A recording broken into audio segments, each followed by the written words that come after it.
ជំរាបសួរបងប្អូនទាំងអស់គ្នាវិលមកជួបជាមួយនឹងគ្រូសាស្ត្រថ្មីម្ដងទៀតជាមួយនឹងថ្នាក់ភាសាអង់គ្លេសកម្រិត1របស់យើងចាអញ្ចឹងក្នុងសប្តាហ៍នេះដែរគឺយើងទាំងអស់គ្នានឹងចូលជំនាញថ្មីគឺ Unit 13ដែលមានចំណងជើងថា clean up yes clean up ឬក៏ clean up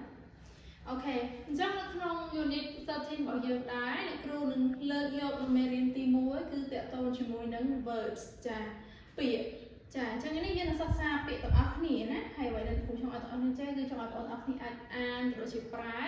ពាក្យទាំង5ដែលគ្រូនឹងបង្ហាញនៅក្នុងថ្ងៃនេះបានយ៉ាងត្រឹមត្រូវអូខេឥឡូវយើងក្រឡេកមើលទៅកាន់ពាក្យរបស់យើងទាំងអស់គ្នាអញ្ចឹងមាន5ពាក្យពាក្យទី1គឺតកតងជាមួយពាក្យថាកម្រាលឬក៏ព្រំពាក្យទី2ទូពាក្យទី3ធ្នើទី4ខ្នើយហើយពាក្យទី5គឺភួយថាតើពាក្យនីមួយអានបែបណាដើម្បីឲ្យយើងអានក្នុងជាការបញ្ចេញសម្លេងរបស់យើងបានត្រឹមត្រូវអូខេអញ្ចឹងមុនពេលអានពាក្យនេះទាំងអស់គ្នាអ្នកគ្រូនឹងចាក់សូរសម្លេងឲ្យបងប្អូនអរគ្នាស្ដាប់ជាមុនសិនដើម្បីប្រកាសថាយើងអានពាក្យបានត្រឹមត្រូវណា Listening 137. Listen and point. Rug. Cabinet. Shelf. Pillow. Blanket. Blanket. Cabinet. Shelf. Pillow. Rug.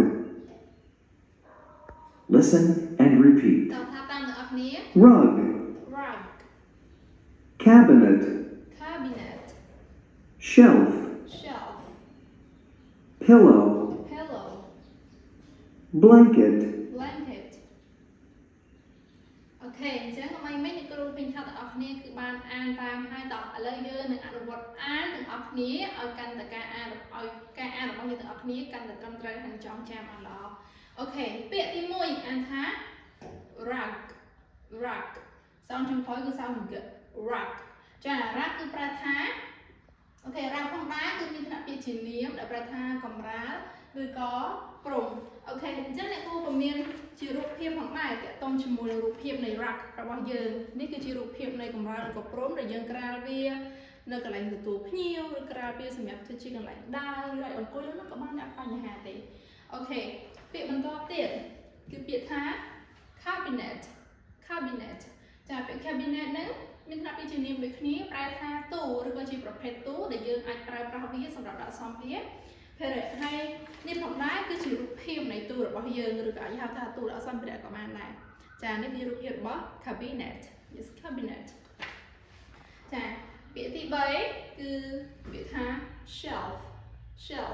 អញ្ចឹង sa នេះគឺ shelf អូខេហើយចុងក្រោយគេសល់វា shelf ចា shelf ហ្នឹងគឺប្រែថាធ្នើអូខេធ្នើនេះគឺអ្នកគ្រូមានរូបភាពធ្នើផងដែររូបភាពធ្នើនេះគឺគេធ្វើអំពីឈើដែលគេដាក់វាជាថ្នាក់សម្រាប់ដាក់តាំងនៅសម្ភារៈអូខេពាក្យទី4គឺពាក្យថា pillow គឺប្រែថាខ្នើយអូខេហើយនេះគឺជារូបភាព pillow របស់យើងគឺខ្នើយយើងប្រើសម្រាប់កើយហើយខ្នើយខ្លះទៀតយើងអាចប្រើសម្រាប់អោបមែនទេតែនេះខ្នើយនេះសំដៅទៅលើខ្នើយកើយអូខេ pillow ហើយពាក្យចុងក្រោយគេគឺពាក្យថា blanket គឺប្រែថាភួយនេះបងប្អូនចាអូខេនេះគឺជារូបភាពរបស់យើងដែលជាប្រភេទភួយរោមអញ្ចឹងណាដែលយើងដណ្ដប់វានៅលើខ្លួននេះទៅធ្វើឲ្យយើងមានភាពកក់ក្ដៅហើយគឺស្រួលស្កប់ស្កល់មែនតើអូខេអញ្ចឹងអ្នកគ្រូនឹងអានជូនបងប្អូនទាំងអស់គ្នាម្ដងទៀតហើយយើងនឹងអានរួមគ្នាអូខេតោះពាក្យទី1 rug ពាក្យទី2 cabinet ពាក្យទី3 shelf ហើយពាក្យទី4 pillow ពាក្យចុងក្រោយគេ blanket អូខេ rug cabinet shelf pillow blanket អូខេអញ្ចឹងតកតងជាមួយនឹង unit